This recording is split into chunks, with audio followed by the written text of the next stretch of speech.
এই যে সোনু অফিসে যাবে বলে সোনুর জন্যে আমি টিফিন গোছাচ্ছি। এই যে টিফিন বক্সে দিয়েছি দুটো রুটি, এই যে রুটি, আর এই টিফিন বক্সটা দেবো হচ্ছে তরকারি। এই যে এই টিফিন বক্সটা দেবো হচ্ছে, এই যে তরকারি আছে, কষা কষা করে তরকারি করেছি, একটি এঁচড়ের তরকারি, এটা দিয়ে দেবো।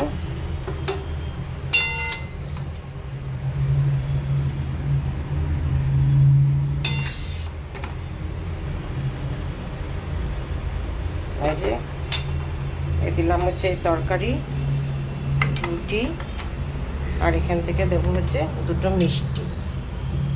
এই যে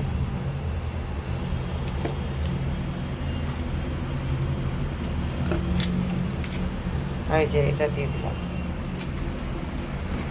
এই হচ্ছে ওর টিফিন। এই যে বক্সগুলো ঢেকে দিলাম।